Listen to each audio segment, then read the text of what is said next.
Hey, good afternoon, everybody. I think we're ready to get started here, and I want to welcome you to our Employer Experts panel. I'll start by introducing myself. My name is Anna Magnotta. I'm the Manager of Employment and Experiential Learning in the Student Success Center. I am also a very proud McMaster alumni, class of 1996. Seems like a long time ago, but also it seems like it was very recent as well. My heart is very much with the students and alumni of McMaster, and I'm very happy to have you all here today. We are going to start off this afternoon doing a land acknowledgement. I would like to acknowledge that before we begin, I'd like to acknowledge the Indigenous peoples of all the lands that we are on. While we may meet today on a virtual platform, I would like to take a moment to acknowledge the importance of the lands that we each call home. We do this to reaffirm our commitment and responsibility in improving relationships between our nations and improving our own understanding of local Indigenous peoples and their culture.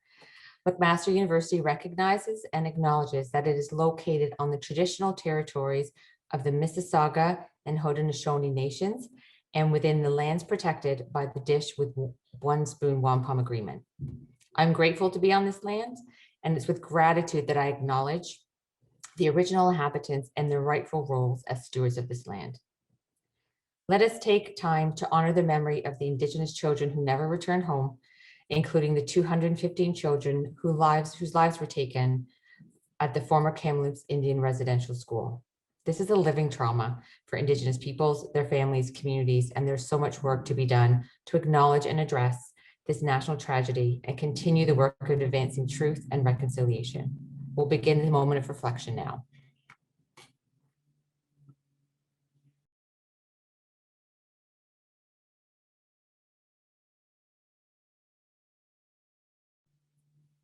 Thank you for allowing us for that moment of reflection. It's very important, and we appreciate it very much. So let's get to our employer experts. You are a very fortunate group today to have three amazing panelists here to answer some questions and hopefully give you some insights and guidance and advice as you move forward in your job search. What I'm going to do is have each of you introduce yourself and give a brief overview of your career journey so far. So Chanel, can we start with you? Sure. Well, hi, everyone. It's such a pleasure to be here. I'm also a very proud Mac grad, class of 2013, communication studies. And so a bit about me, I kind of have a dual career. I actually just started a new role last week as part of the talent engagement team at Coursera, where I work on talent sourcing, specifically in tech.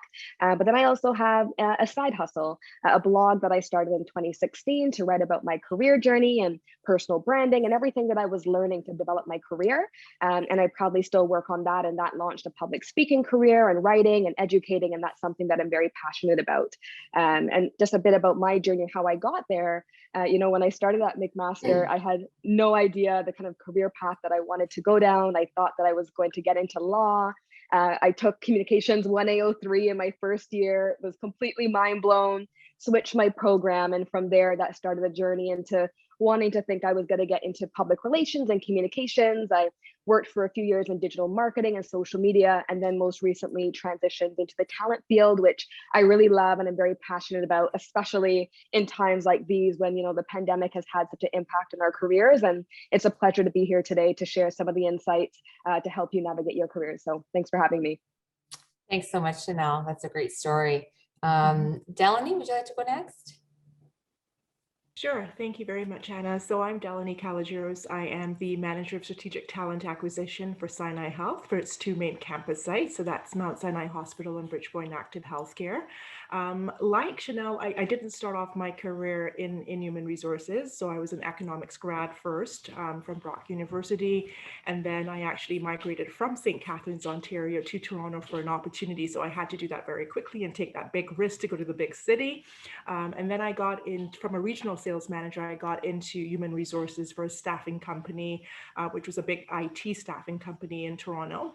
And that's where I realized my passion for human resources. And I grew in my career career there from doing sales, recruitment sales, as well as getting into talent acquisition. And after that, really transitioning and taking on some other opportunities to kind of build on my experience. So the flexibility again showed there. So when I actually got to Sinai Health and I got recruited for my specific role, it was really now going with getting innovative with strategy and recruitment strategy, as we're now faced with a very unique time of a pandemic and how we can source and attract and retain talent in such a difficult time, especially for healthcare professionals. So in my role right now, I am faced with really getting strategic, getting creative, getting very innovative. Just hired a digital marketing specialist to kind of get us to a different view on how we can retain healthcare nurses, clinical specialists across the region. So very, really special in the sense of, that's the fun part of my job, being here with McMaster and doing a panel discussion forum. But there is also the challenging side of really trying to find talent in a very competitive market in the healthcare space. So it's really a pleasure to be here today, and I'm going to share with you some of my insight that got me through my career, and hopefully I can pass it on to you. So thank you. That's great, Delaney. Thanks so much. And Duraj? Thanks, Anna. Good afternoon, everyone. Great to spending some time with you all. My name is Duraj. I am a proud Mac alumni myself. I think 2011, and it's been a while for me too. I would like to say McMaster has been more than just school for me. I spent 10 years of my life working here as well. The two people you see on the call today, Anna, our lovely host, and Giselle as well from Student Success Center, they both gave me my early breaks in the career that actually led me to, my current role, which is manager early talent acquisition with RBC. I realized I should have bought another patch for McMaster logo here just to balance out my two important things in life. But essentially, folks, I did my 2 degrees. One was in chemistry from McMaster. Second was in economics. Having spent a lot of time in career centers at McMaster, and the 2 lovely folks I just mentioned helped me shape my early interest in the career of helping people with their careers. And it also educated me a little bit about how to maintain myself professionally and grow. So after spending almost 10 years within McMaster in different roles, I ended up on the corporate side, on the HR recruitment field, spent a bit of time in pharmaceuticals, insurance, and I'm finally with RBC.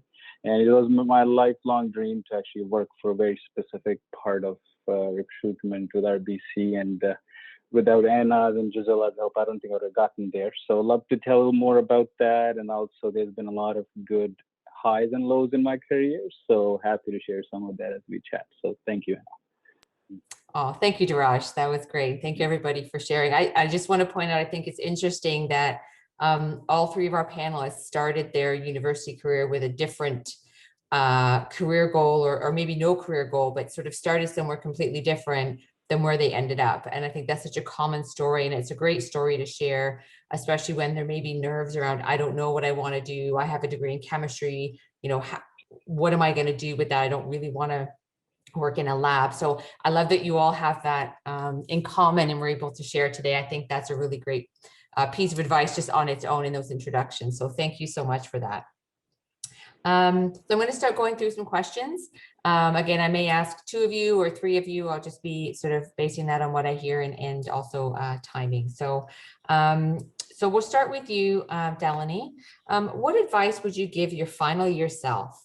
So when you think back to when you were a new grad and to where you are now, and like sort of what surprises or unexpected events stand out to you the most? Very good question. And it's something that I always give back advice, especially when I, meet up with my community partners and I share it in different discussion forums, is that my flexibility and adaptability is one of the biggest things that shaped my career today. So when I graduated, I was offered an opportunity to be a sales representative, nothing in relevancy to what I did in my undergrad. And I thought, okay, this is not what I went to school for, but certainly I thought I would give it a try. And I was an international student at the time, trying to make my way through Canada, being here alone with no immediate family.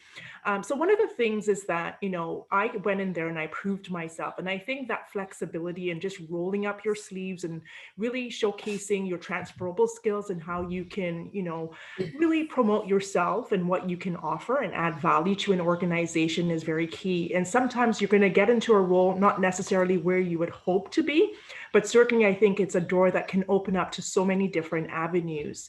I've seen that happen to myself, and I've seen it happen to so many people who have mentored me along the way.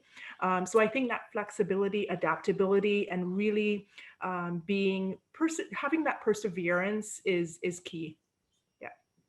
That's great. Thanks, Delaney. And what about you, Chanel? What advice would you give your founder yourself, and what kind of stands out or unexpected things happened for you the most?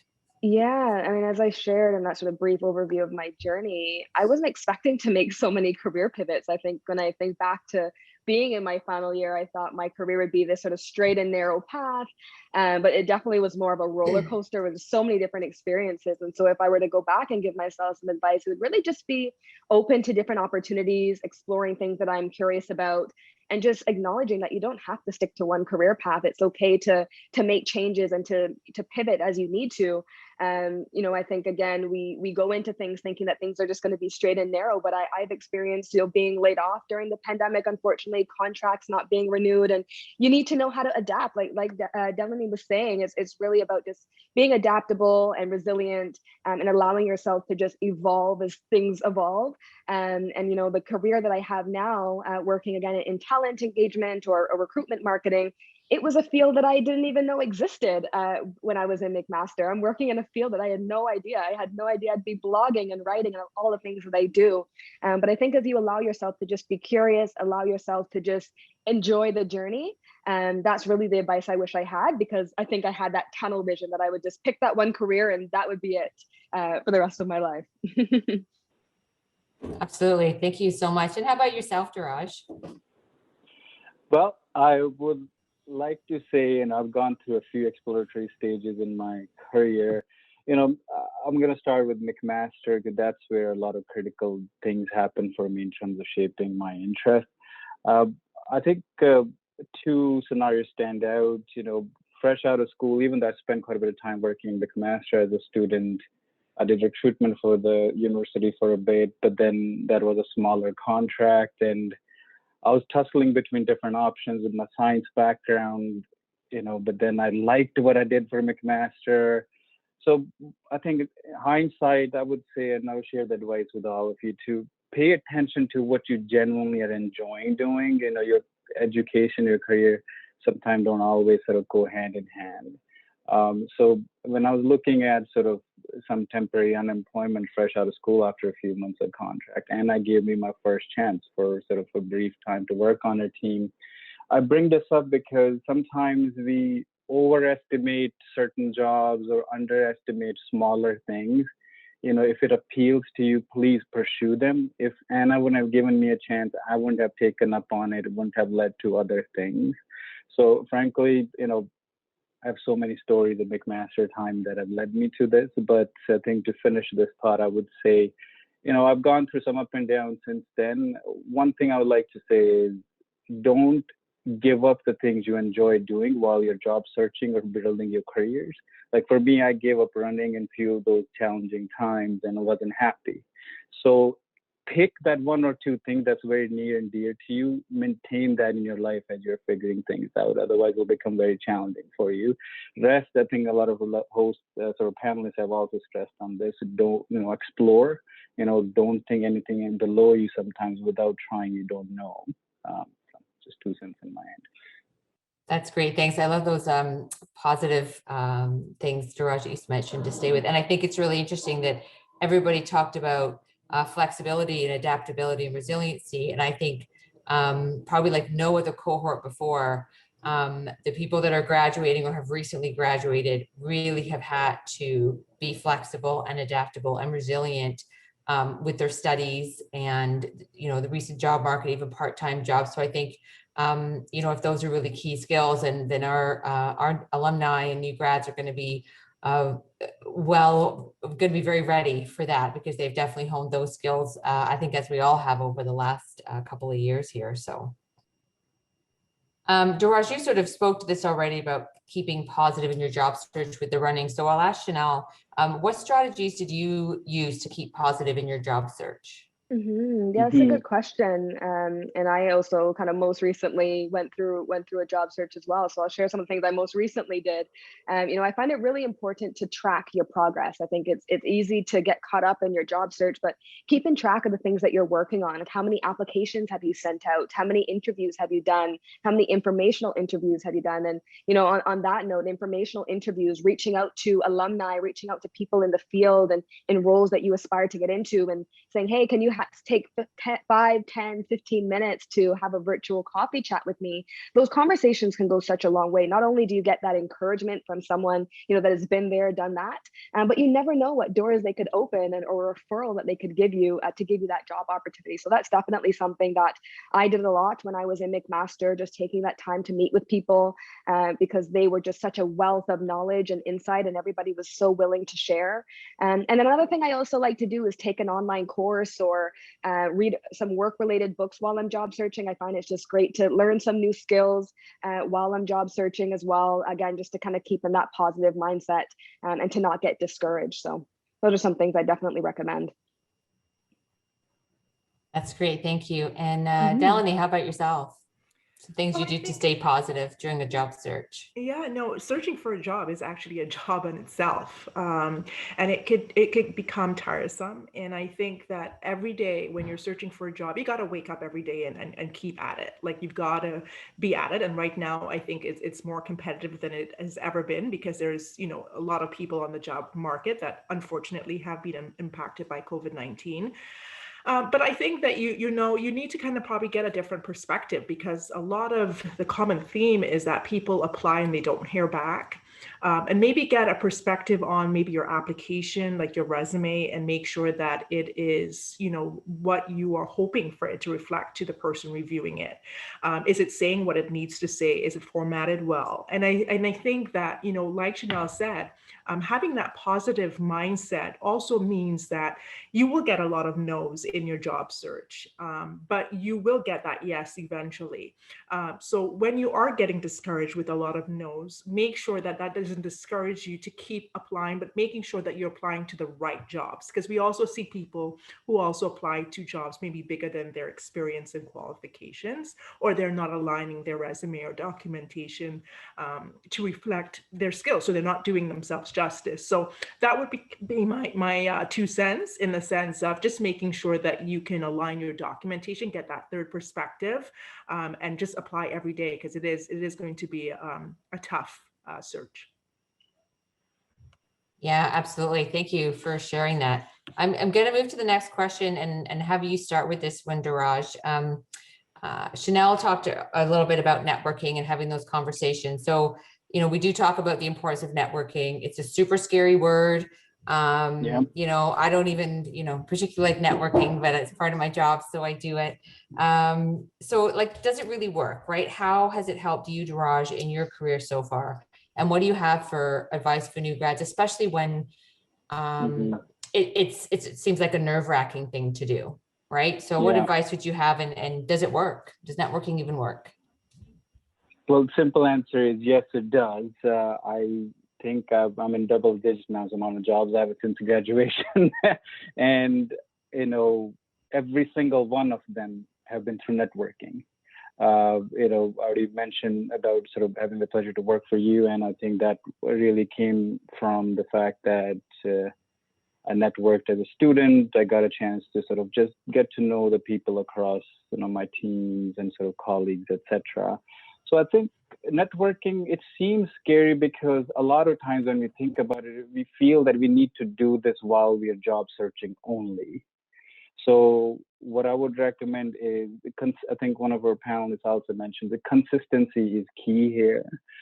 So you want to continue that even if you're secure in your job or landed something, because build your network when you don't need it is the key philosophy here.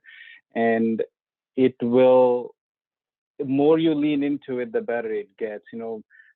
Don't go in with the approach, do you have a job or do you have XYZ, available at the immediate moment, because then you're looking for a straight yes or no answer. It might be the case depending if you're talking to a recruiter, etc.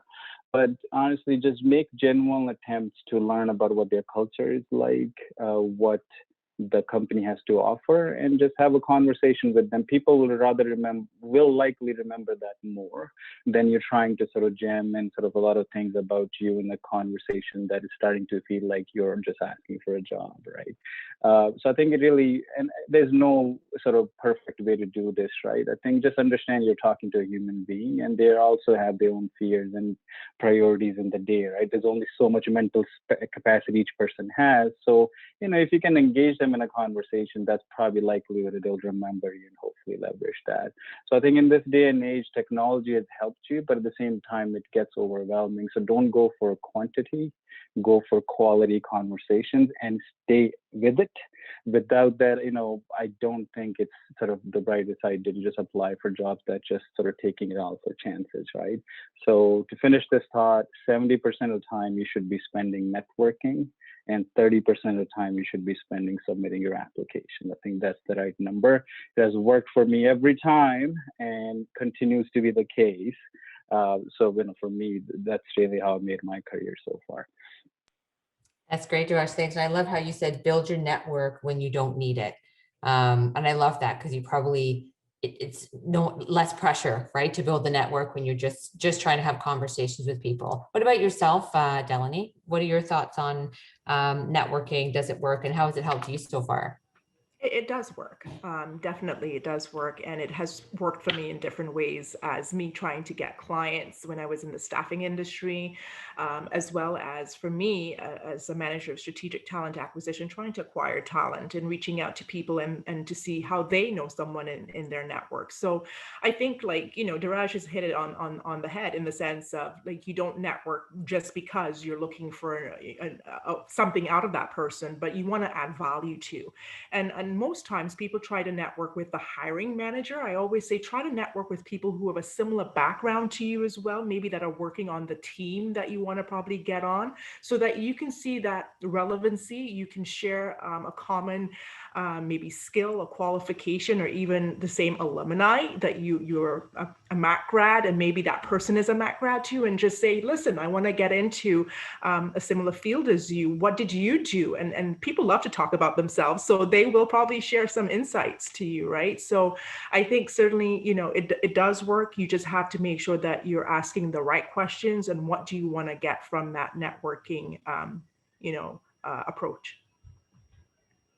Yeah, that's great. Thank you. And in the chat, all of our attendees will see a link for our online platform that has McMaster alumni who are ready and willing to have those career conversations with you. So I definitely, on this networking piece, encourage you to check out that platform. They're alumni like yourself, graduated from similar programs, and that's a really easy way to start networking, because if you've got that first rapport bit that is, hey, I'm a McMaster alumni as well, that always works really well to start a conversation, right? That one thing you have in common. So thank you, everybody, for sharing those insights. That's great. Next, I want to ask about gap year. We get this a lot. Students want to take a gap year before maybe doing, more education or really starting a solid job search. So how would you say, and I'll start with Chanel here. How would you how do employers view that gap year, right? And how should grads, when they're now going to apply for a job, how should they talk about that and address the gap year or even on their resume, right? So people are worried about how they put it on their resume and what that looks like. So, what do employers think about it? How can you address it on your resume? And then when you get into an interview, how are you having those conversations to talk about it? Absolutely. And, right off the bat, I would say, there's nothing wrong with taking a gap year. I think especially now we're going through such unique circumstances. And I've looked at, hundreds and hundreds of resumes and LinkedIn profiles, and I've never, seen someone that has a gap and be like, yep, you know what? I don't think they're a good candidate because they've taken this break. I think really where the importance is about crafting your story. What's the story around this gap year? And you really have the power to impact how, the employer, the hiring manager perceives that gap year. So thinking about, okay, well, how can you showcase on your resume, your LinkedIn profile, if you get to the interview stage, how do you speak to it in terms of, well, what did you do on that year? What are the personal and professional lessons that you learned? Most recently, I was looking on someone's LinkedIn profile profile for a role, and they did have a gap year listed on their LinkedIn. And they said they took a year to travel through Europe, and they did some cooking classes, they went biking somewhere really nice, and they listed all the things that they did, and then they just listed all the things that they learned about themselves. And I thought that was really great. I think it humanized them, it made them more personal, and actually intrigued me to want to have that conversation with them. So don't feel like it's something you have to hide. Just what's the story behind it? What did you learn? What are the skills that you may have gained during that time, and how can you really showcase those to show the employer that you can bring that value to their organization? I think that's great. Thank you so much. Yeah, there's things that you learn no matter what you do, right? So even if it's traveling, getting that cultural fluency, and just if you've traveled around Europe or something, there's value that you can bring back to an employer with that, for sure. What about yourself, Diraj, in terms of the gap year? What do you think, how that's viewed, when you're looking at resumes and when you're having interviews? Oh, he might be, oh no, is he still there?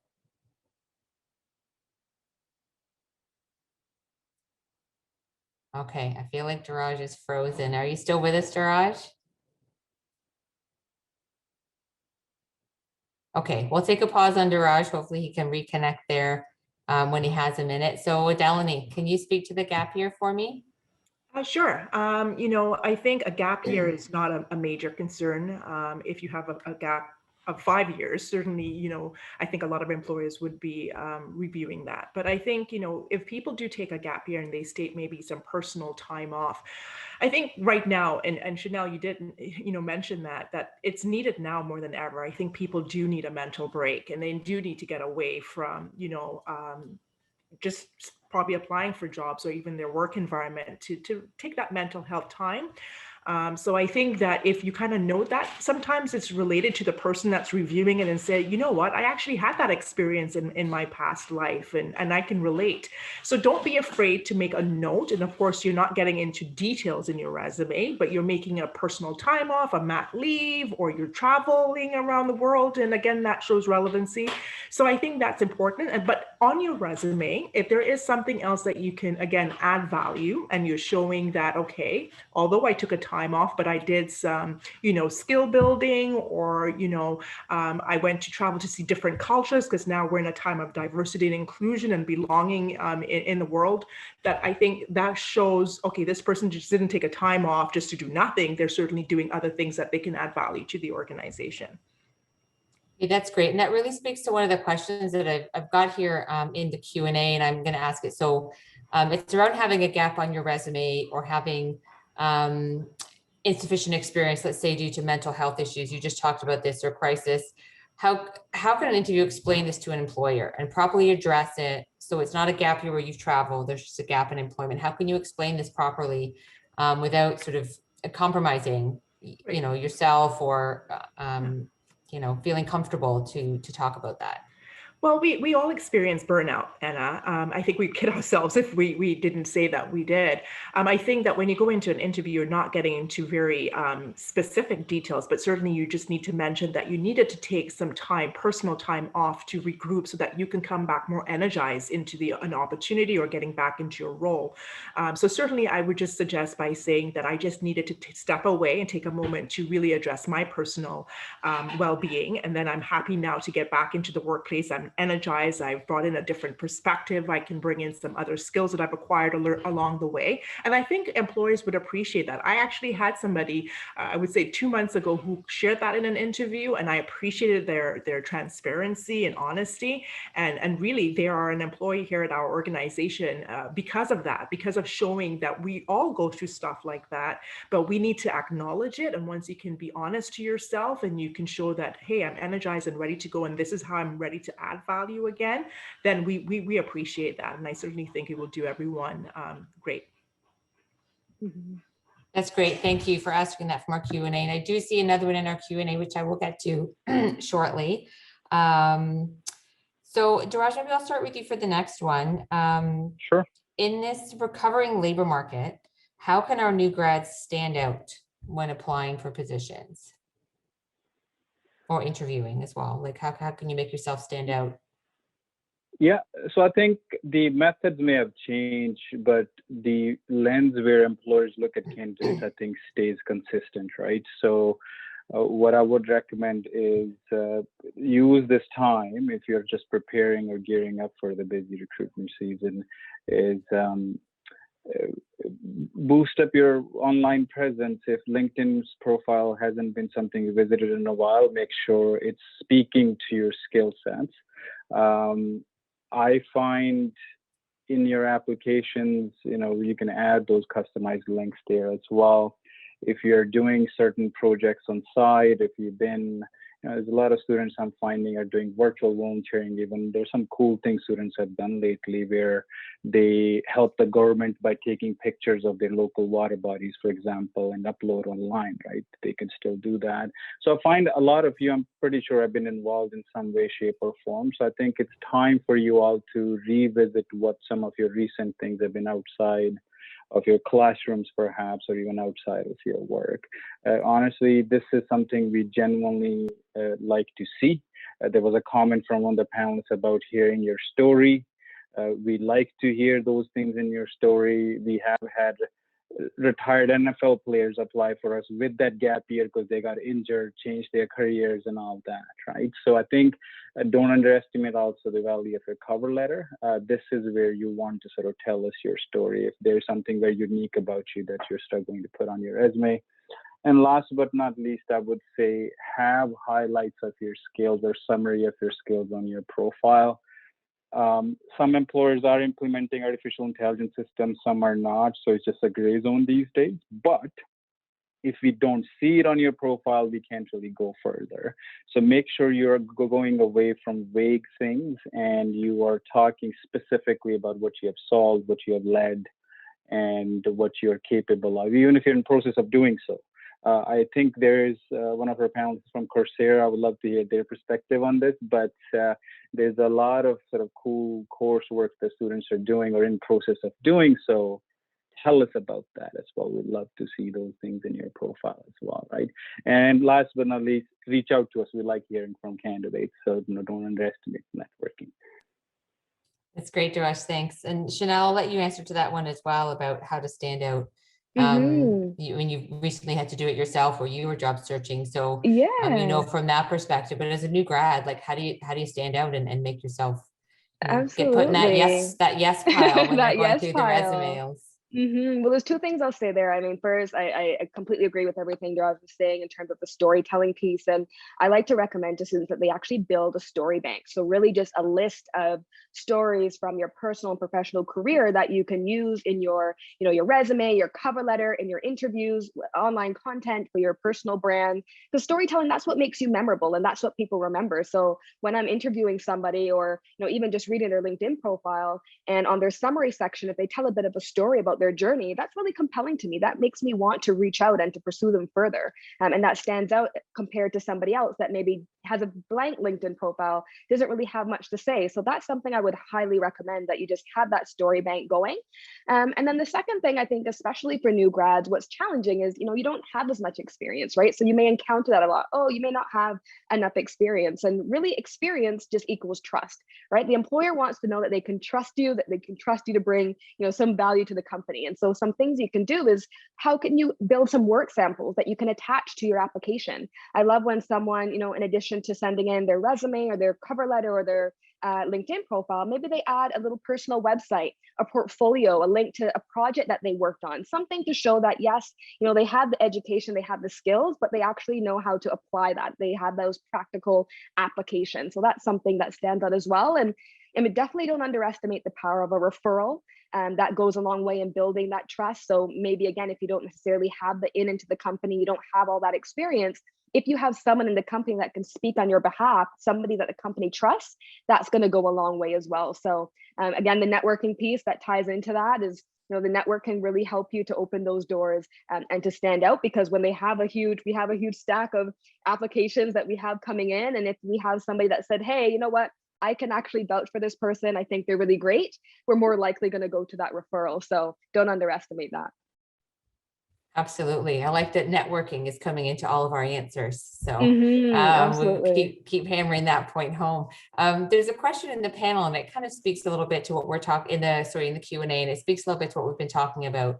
So we've got an attendee who's sort of held a few student positions over the few years, co-ops and summer internships in her desired field. In their desired field, and now they want to make progress from sort of student positions moving forward into more permanent senior roles. So what advice do you have, and anybody can sort of pipe in on this one, to move from those student type positions to more senior roles? And some of that, I'm going to say, is probably going to be networking, right? Talking to the people that you've worked for, connecting with those supervisors, but what might be some other ways to sort of help transition? I can start if that's okay. Yeah. Yeah. Okay. Wonderful. So sometimes you have to just take a moment to reflect on those experiences and think about what have you developed so far. So I've talked to a lot of students that are early aspiring candidates in different fields, engineering, marketing, sales, and whatnot. So I think just piggyback of the last idea, telling your story, I think you need to make sure when you're networking with individual, you're moving forward with that introduction like you're an early professional in XYZ field. You feel confident in telling them that, because otherwise, we wouldn't know either as an employer, like where is it that you're going into as far as the direction goes. Now, there are several things. I'll just take two suggestions for you all. One, I'm a little biased now since I'm with RBC. There's a program called Career Launch Program. This is actually specifically designed to help new grads build that gap of skills, what they're finding between when they're now and then where they want to go. It's a 2-year paid full-time program, so check it out if you're interested. But there are a couple of other things like, Career Edge, for example. That's another great organization where you can build up some short-term experience with organizations in your field. It's not a big commitment on either side of the party. So, I think where your focus should be falling on, don't get caught up into working for the biggest company or biggest name. Sometimes it's great you have interest. Focus and go after the type of exposure. My story is a good example of that. If I wouldn't have taken some early chances with McMaster short-term roles, I wouldn't have built those critical skills to get further, right? So I would say, just keep some of these things in mind. It's proven true to me as well. That's great. Chanel or Dylan, anything to add to that? Yeah, I think I would just add to that. When it comes to submitting your application for, again, those sort of more senior roles, really leading with sort of the impact that you've been able to make in the roles that you have. So it's not just about taking the points from, let's say, the job description and sort of slapping that onto your resume, but talking about the specific accomplishments and impact that you were able to make in your roles, and really leading with sort of numbers that can stand out on your resume. That's really what catches a recruiter's eye. And then I think just aside from that, just knowing what the expectations are for those roles, or talking to people in the roles that you want to get into, and just understanding where that gap is between where your resume is now and where your experience is now and what you want to get to, and whether that is gaining more skills, getting more practical experience. But I think just if you can demonstrate the impact that you were able to make, those specific accomplishments, that's really what's going to be eye-catching and allow you to get those opportunities.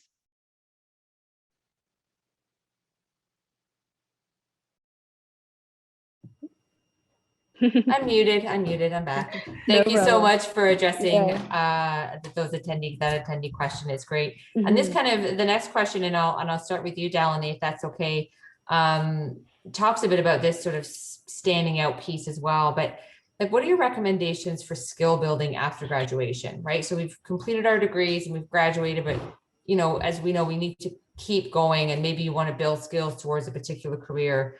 And then how do you showcase and discuss these, right? So they're not maybe part of your degree or part of jobs that you've done. So how do you do that? How do you recommend going to build more skills after you graduate? What are some good ways to do that? And then how to discuss that, right? Or put it on your resume? Yeah, that's a good question. I think that, as a student that's just graduating, one of the things that might be of a lack of is interviewing skills and interpersonal skills, because you probably haven't done, a series of interviews. So I think that, there's so much available resources right now online where you can access interviewing skills and how to kind of be a better candidate throughout the process, from, making sure that you ask the right questions in the interview, how many questions to ask, what to share in the sense of when answering a question, how long your answer should be and how concise you should be or detailed. So that's one aspect.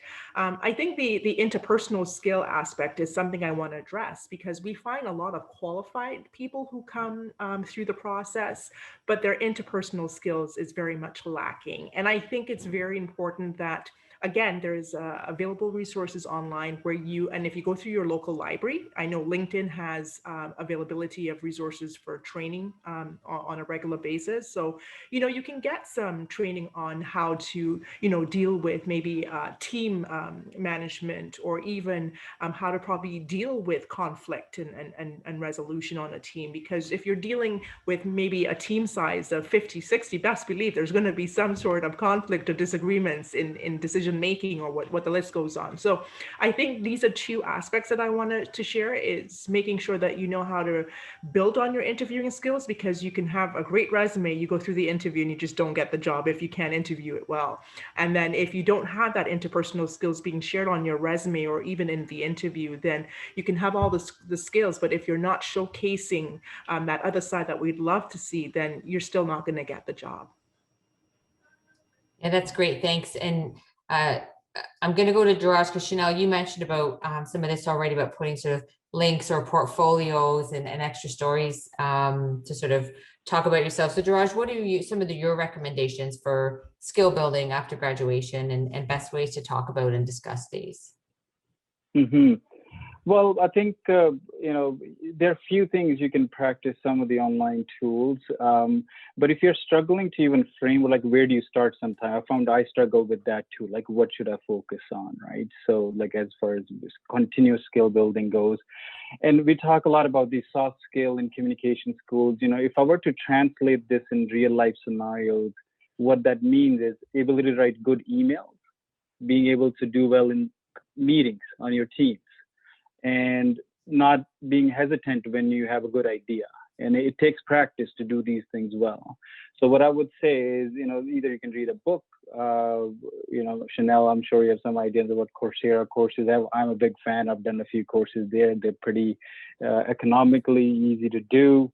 And I think one of our panelists is part of Toastmasters. So if you haven't joined that, maybe join that on your free time. That will help you build those soft skills. And, I struggle with it a lot when I went into the corporate side for briefly, just speaking your mind is a different dialect to it when you get in there. So, these are all the things we're looking for. So if you have to brush up on these, your career center is a great place to go. I learned all of my key skills from there, but online there, Harvard has a lot of free courses. So does MIT. Take some of those from there, right? They're free, like how to write good emails and just business communication skills course. If you had to minimize and start with basics, great place to start, worth investing your time into. That's great. Thanks, Duraj. And I'll also just going to quickly talk about the interviewing piece and how it's so important to articulate. And for our attendees, we put into the chat a link to Big Interview, which is a platform that McMaster has partnered with, where you can go on and do some practice interviewing. So that's a really great tool to use, because the more you practice, the better you get. Or stand in front of a mirror, feels weird, but it definitely does. Practice telling those stories. As Chanel was talking about, the stories that you tell, practice telling them, not so that they're scripted, but so you're really comfortable telling them. And one other piece I'd like to say about that, we're talking about, best ways to showcase and discuss your skills. Always remember to bring in all of the skills and all of the experiences that you have: student clubs, volunteering, a job shadow that you've done. All of those things have value and have stories behind them that you can tell on your resume in an interview, right? Experience is experience, right? As long as you gain something from what you did, there are skills that you can now talk about to the employer. So I want to recognize that. And I'm also going to pop over to the Q&A. And Duraj, I'm going to post this one to you, because have an individual who graduated last year with a bio degree. So I'm coming to you, Diraj, because of your chemistry. Wanted to be a doctor, and that sort of career path is not going to be happening now. You know, it was always sort of med school, dentistry, optometry, and kind of feels like direct careers with the biology degree are not really interesting to this person. So, because you went from chemistry to something else, so do you have any advice on how they can start expanding their field and career options? And just before you start, I'll hope that this person is connected with Jillian Perkins Marsh, who's our alumni career counselor, because she'll be able to definitely help with that. But Diraj, we'd love your perspective too, as a fellow science grad. No, for sure. And I would say, look, I was on the same path, you know, culturally speaking, maybe parents thought this would be the right path for me. Frankly, I talked too much for a chemistry lab guy. My TAs never liked me because of that, because I was good at what I did, but I just could never get my mind focused at it, right? So look, and this is where my earlier comment goes, but lean into what instinctively you're finding you're just good at beyond what your current academics are, right? So two things. First, your science degree has allowed you to, hopefully, if you've paid attention to your classes, I did to my bio and chem ones at least, look at things analytically, pay attention to details, and organize and process a lot of information. You have no idea how critical this is. You know, even sending a simple email, double checking dear doesn't autocorrect to dead. It's a big deal depending upon who you're sending the email to, right? So I think what you need to start doing is reflect on all those analytical skills you have acquired. So this could be used in HR. I'm an example of that. I am in HR field for quite some time and is still using the same things, right? Second, I would say is your soft skills. So reflect on all the things that Anna said around extracurriculars, anything you've done that involved groups, teams, or you communicating verbally or in written format. Rebrand your resume a little bit and tell people about sort of what that interest like means and what you like to explore. Talk to a few people different than you, maybe your friends or maybe your colleagues, or maybe even friends you made in university from a different degree background, right? So there is no particular degree you can do what I do, right? But I still sort of found those skills to be helpful. So I think just take a paper, get your 2 columns, one your technical and one soft skills, make a list of things what you're good at, and then think about few careers that interest you or the skills you're good at beyond outside your science background, and start figuring out, okay, what do I have? What do I not have? Talk to a few people. Your career counselor will help you connect those dots, some of those careers you can think about, and make your game plan. That's how I did it. And look, it's like Lego pieces, not going to be solved in one day. You probably start with something and build those rest of Lego pieces over time, right? That's great, Diraj. Thank you so much for giving that science background in your career. That's wonderful. So thinking about how we've sort of, changed over the last year and a half, and I hate to always bring up COVID and pandemic, but it is a reality that we're all facing. It has changed a lot of things for us. And I imagine it's made changes to things like hiring process, right? Virtual interviews, virtual onboarding. So Chanel, maybe I'll start with you. What are some tips for candidates who are video interviewing in particular? Let's start with that, and then I'll have a couple more little ones in there as well. I think the biggest tip I can give there is to practice, because the virtual interviewing is not natural. And I think we're all, used to being in a room and just having a conversation with people. But now there are so many variables we also have to think about. It's not about just, showing up to the organization and having that conversation. Now you've got to think about, okay, is your laptop or your device working? Is your Wi-Fi all connected? Do you have headphones? Is, the Zoom working? Do you actually know how to use it? So the practice and as much prep as you can do ahead of time will help to alleviate some of those nerves so that that's not coming across to your interviewer. So doing as much prep as possible. And then going through some of those interview responses. We know the typical interview questions that you're going to be asked. For the most part, they're not unique, maybe a few here and there, but you are going to be asked things like, tell me about yourself, tell me about a time when you encountered a challenge. And so you can start to prep your answers for those and actually practice, record yourself, prep those answers, and then watch it. Even though I know it's kind of cringeworthy, I really don't like watching myself over or listening to my voice, but honestly, there is so much value in that because you can kind of pick up and see, okay, well, how was my response? Did I actually communicate the things that I needed to? Did I talk too fast? Did I talk maybe, was I doing something strange with my hand? Was my body language okay? And then see if you could even get a friend or a family member to even watch that video because they can pick up things that maybe you didn't notice. And that will really go a long way as opposed to just sort of, rolling out of bed and jumping onto the computer and not really thinking about things ahead of time. If you do that prep, it will actually, again, make you feel more confident, more comfortable, and you'll have a much better performance in your interview. Muted again. I'm going to get a mug that says you're muted or something. I've seen that somewhere. I think that will be great. And what about you, Delaney, for tips for video interviewing? Yeah, I think that, people feel that it's a virtual interview, so I can just have my pajamas from the bottom and have a suit on the top kind of thing. No, you should really come prepared as if you're going to an in-person interview. Have notes ready, your questions, a notepad and a pen ready as if you're in a live in-person interview. And I think that, virtual, things have changed somewhat for us at Sinai Health, but we are healthcare and we operate 365, 24/7. So we do have in-person interviews happening right now, of course, with compliance of COVID-19 rules and regulations. But when we do the virtual interviews too, it's now given, I think, hiring managers the opportunity to see that person in the comfort of their home and how they might be different to being in a boardroom with people in a panel interview. So I think that, you should have really the upper advantage of being in a virtual interview. I will say that you are hiding behind a screen and not in a room of 4 or 5 people with you. So that should give you the opportunity to be a little bit more comfortable. And like Chanel said, you should have had the opportunity to practice to see where you can improve on. And certainly that, are you answering the question well enough? Could you go into more detail? Are you being short and concise with your responses? Because I find when people do virtual interviews too, they can ramble on. We've seen that, right? So it's a good opportunity to really reflect and record yourself and see what you can improve on and use that as some sort of tool so that when you do get the actual interview, you're ready to go technical, up to date and everything, like you're doing your interview properly with a good background as well. Oh, that's great. Thank you for that. And so I guess next steps after that, after video interviewing, and Daraj, I'll start with you, is, we're successful and we got the job, and now all this virtual onboarding that's happened. We've done a little bit in our office with new employees, right? So how have new employees been able to start developing relationships with team members?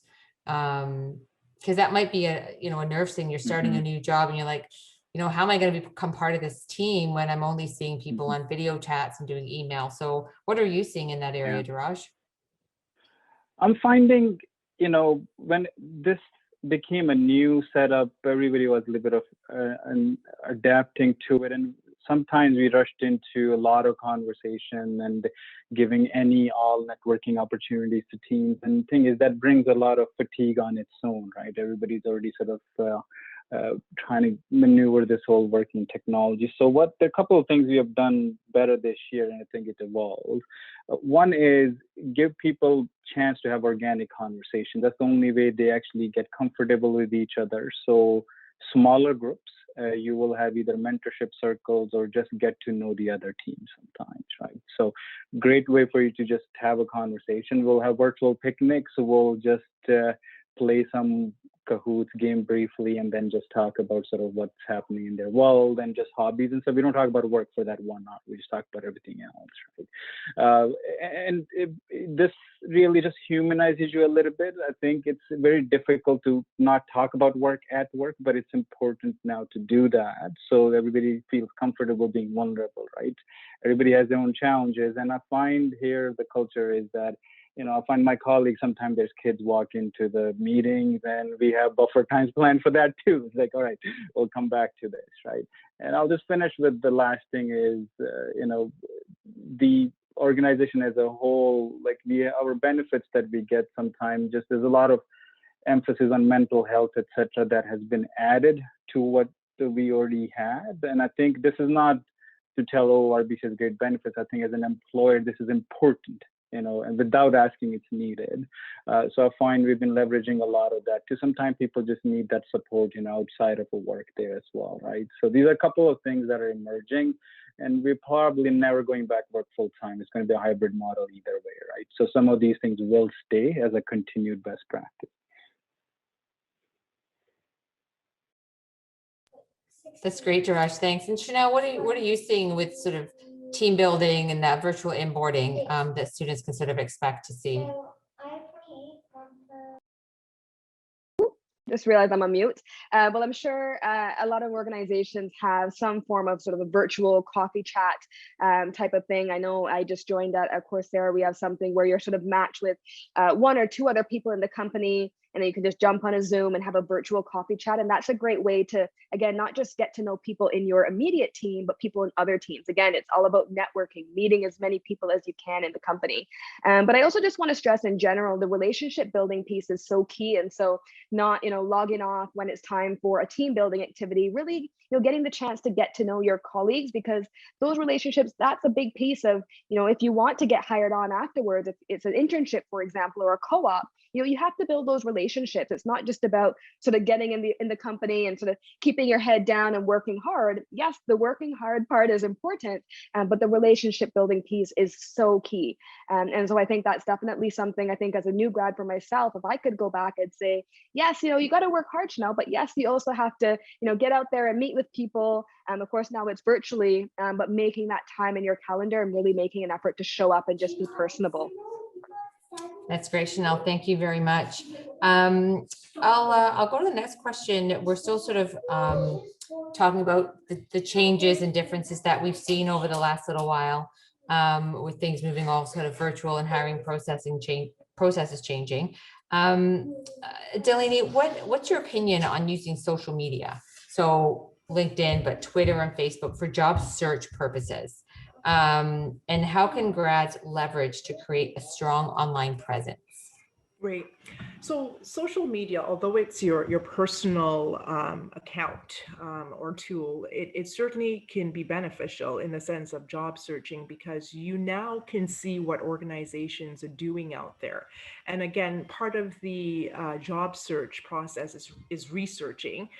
If you're going to an opportunity or applying for an opportunity, that you're seeing what that department is doing. I'm sure that let's say RBC, Sinai Health, wherever, that, what are they doing as an organization? What are they talking about on Instagram, on Twitter, on Facebook?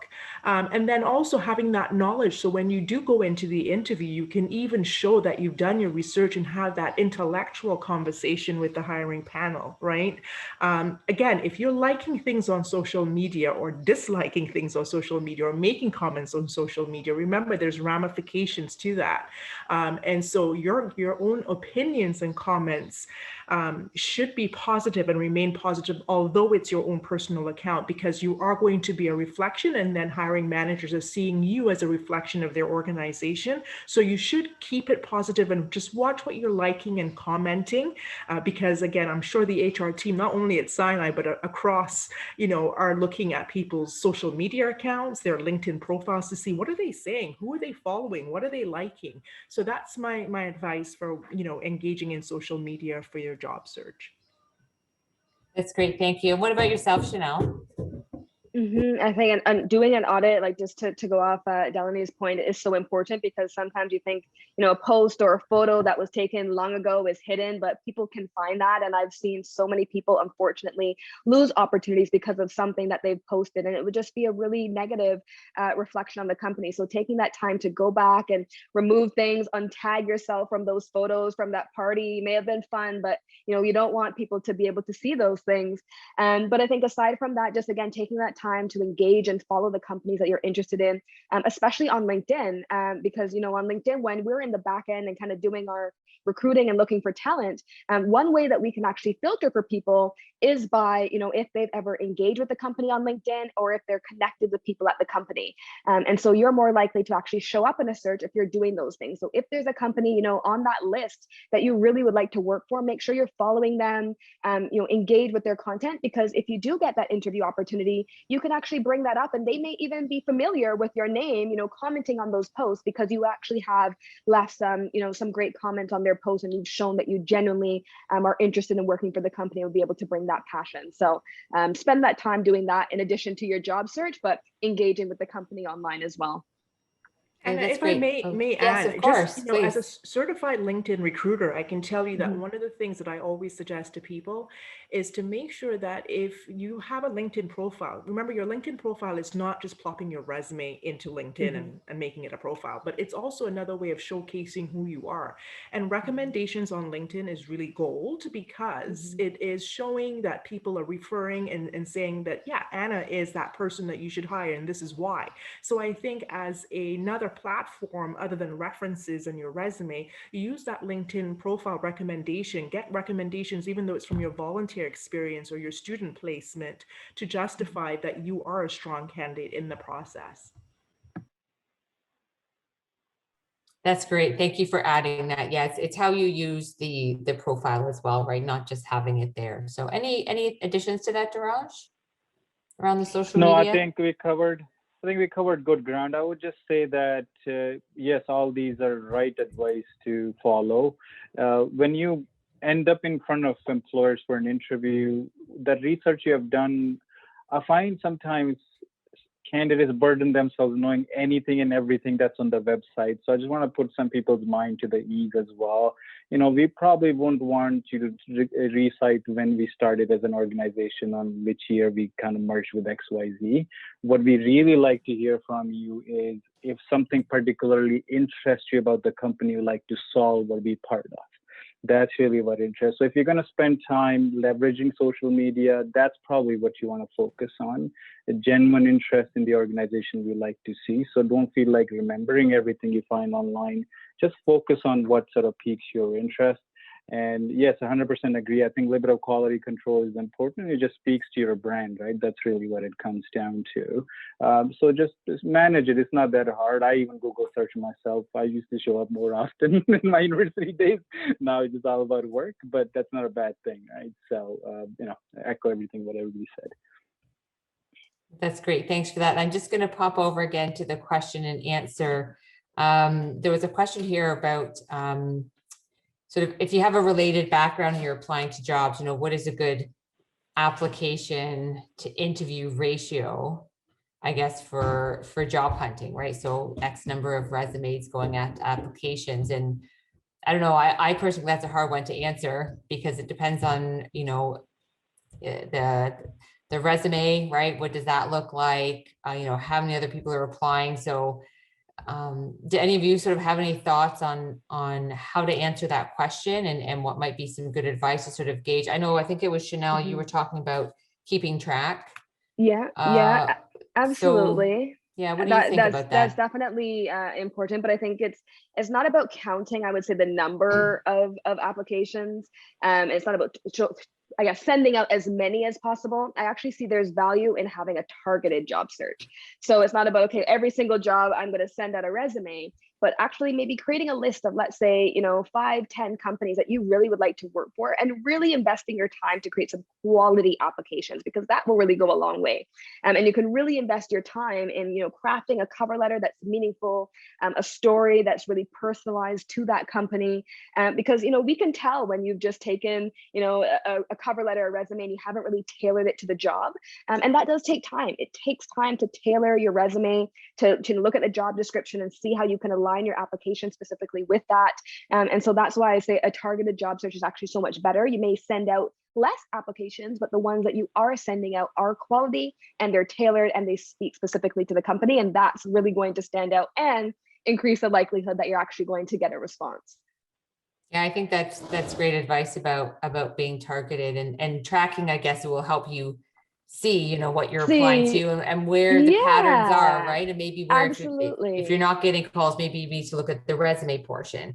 And if you're getting interviews, but those aren't going for it, then we need to look at our resume portion and work on those things. So that tracking would really help identify. Delany or Daraj, any comments about sort of those ratios and how to gauge how you're doing in a job search? Well, I think it's psychology too, right? So I can understand why, from an applicant perspective, you'll get that question. We continue to do so. My advice to applicants is don't focus on that because it doesn't matter. I think if you're the right fit, you're the right fit. That's really what it comes down to. But there are things you can do to help or sort of augment your application, right? So like I said, I think spend your time when you're not distracted to put together your application. So whenever you think you're the least distracted, you should be writing your applications and submitting it. And then conversations you should be having 70% of the time as far as networking goes. So I've seen like TD on RBC application to having a cover letter that's for a completely different job.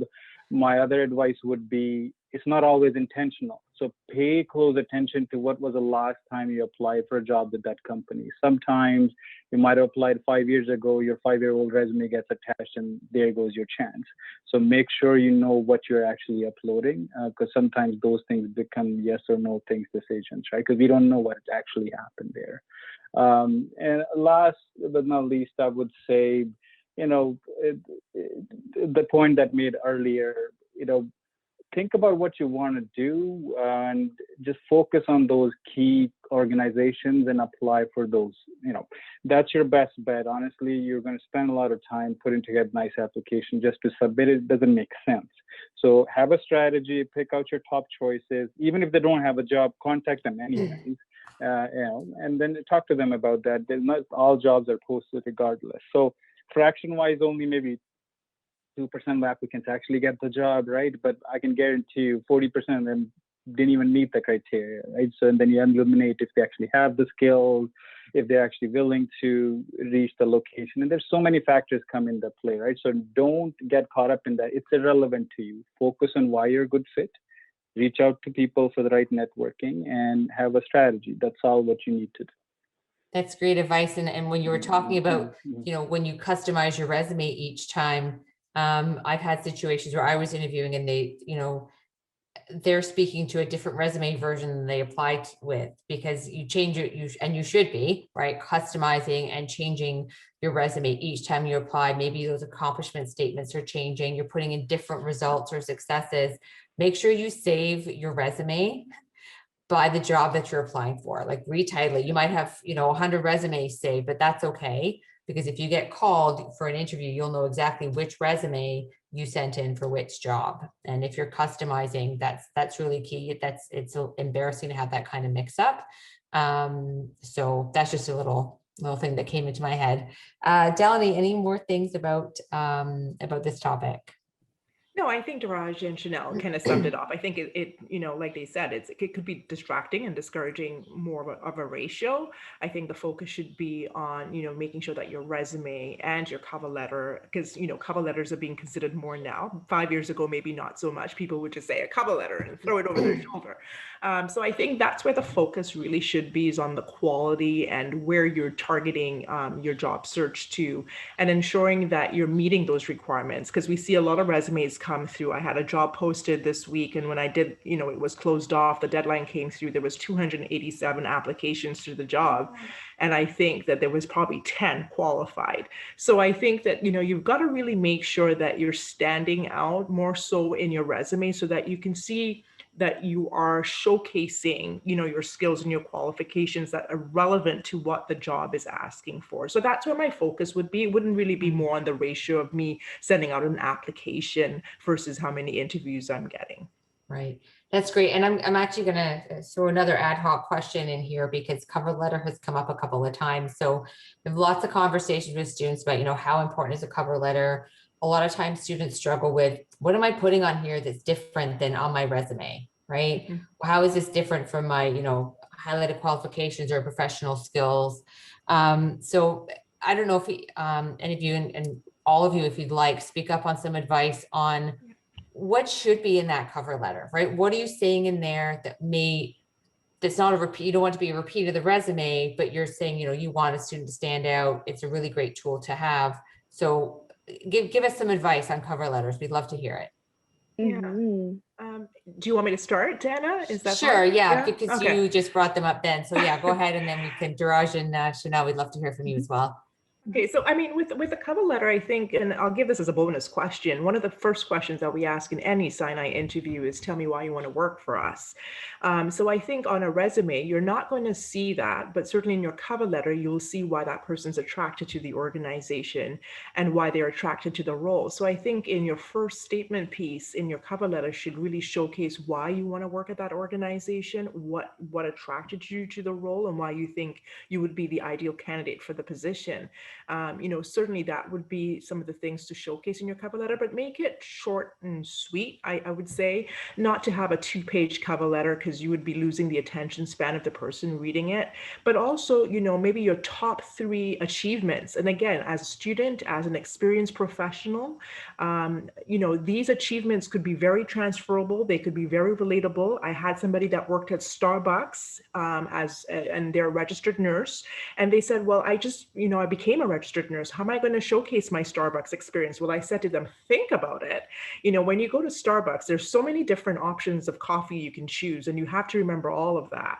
And you have to maintain customer service. So think of a patient as their medication and remembering all their medication and remembering when to dispense it and remember trying to serve that patient and giving them excellence care. So I think, showcasing and transferring that into your cover letter, giving an example or your key achievements throughout your career so far is ideal.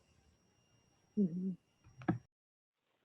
That's great. Thanks. Anybody else with some thoughts on cover letters? Absolutely. I think Delaney has definitely said it all. I think what I would add there is use your cover letter as a way to answer some of the questions that may come up by looking at your resume. So, to go back to the gap year question, if you do have a gap, use your cover letter as a way to speak to that gap. Maybe you're trying to pivot into a new industry that you don't necessarily have direct experience in. So speak to why you're actually looking to make that pivot, because if they're just looking at your resume alone, they may not understand, why you're trying to actually get into this new field and how your skills may transfer. So that's where you can use your cover letter.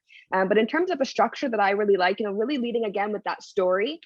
So even like starting off with a story in your cover letter, I find is really great because it helps to capture attention. So starting off with a bit of a story that connects into why you're interested in the role, then going into just 3 quick points in terms of your accomplishments. It's not about regurgitating your resume. I see that a lot. People just saying the exact same thing I can see in your resume. Just pull out your top 3 accomplishments that relate to the role, list those there, say, I would love to be brought in for an interview. Thanks for your time. And that's it. It doesn't need to be complicated. But again, it's compelling enough to share your story, share some context on your specific career journey. And then, of course, as well, showcasing the accomplishments that can allow you to bring value to the organization.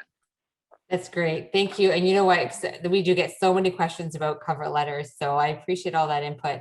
So we're getting to where we're going to wrap up, but I'm going to do sort of some rapid fire questions.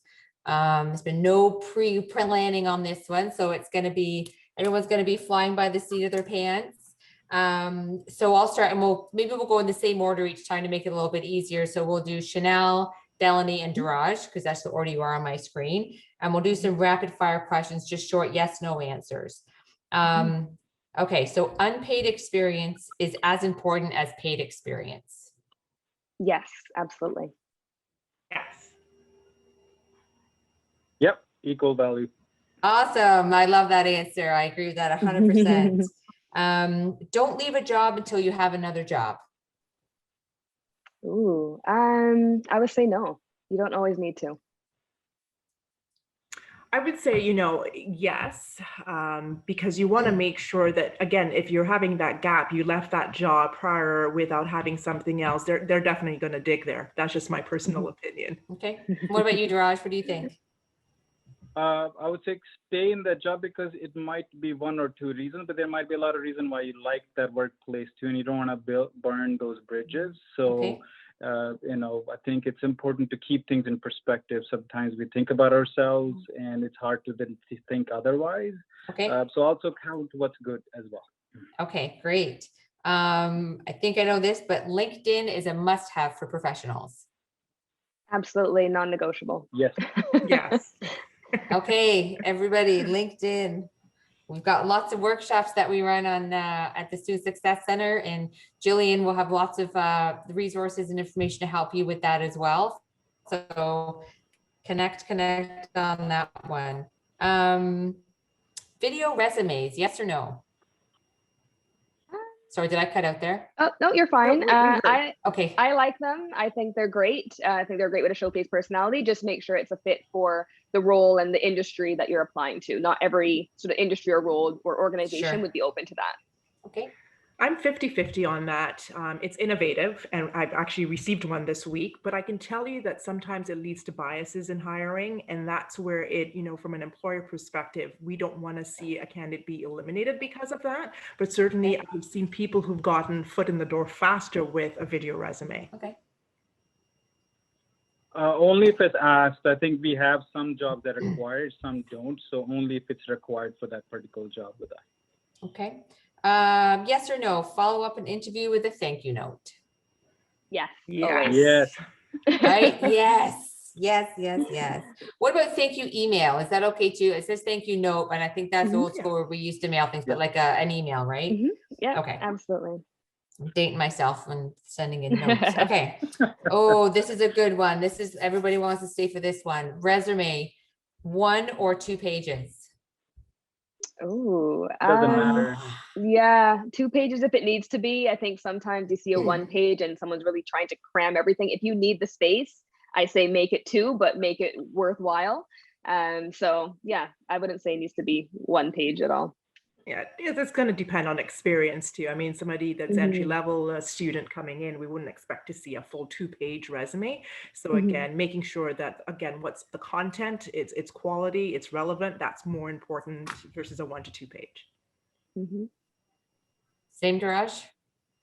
Yeah, no, same. Look, if a CEO can put their resume on 1 page, I'm sure we can too, right? So it really comes down to quality. So you'd rather have a good quality 1-page resume than just a diluted version of it in 2. And so we've got about 2 minutes left, and I'm just going to sort of follow up with what are some just final words of encouragement that you can give to our group of new grads and alumni as they are continuing to pursue their job search. So very quickly, Daraj, we'll start with you. Just stick with what your current life was. Don't change it just because you are job searching, all right? Don't make it about your identity. Keep doing things that make you happy and stay consistent with your job search. No other way would leave you better results. So stick with the plan. Awesome. Thank you, Daraj. And Chanel, words of encouragement? Yeah, I would say just make the most of any opportunity that you have. I know right now is a really tough time to be graduating, and your career and the work experiences that you have may not look the way that you thought they would. You thought you'd maybe be in offices and out networking and out in the world, but take advantage of this time. There's still some opportunity and some value there, and I just wish you the best of luck. Thanks. And Delaney? 3 things. Persevere, get a mentor, and you know what? There is work-life balance. So it's not just about work, but like Daraj says, there's life, and you've got to maintain the 2. So ensure that you enjoy both along the way in your journey in your career. So thank you very much. Oh, thank you. So those words of encouragement are great. Thank you so much for sharing your firsthand perspectives and for giving our alumni new grads some really good food for thought. To our attendees, lots of great information for you in the chat. There's a LinkedIn lab. Somebody put up a link to that you can attend at the school, and lots of other resources. So check out that chat. Again, thank you so much to Chanel, Delaney, and Daraj. It was a pleasure to have you here today. And yes, again, thank you so much for joining us, and everybody enjoy the rest of your day. Thank you. Thanks so much for having me. Take Bye. care. Bye-bye. Bye. Bye. Thank you. Bye.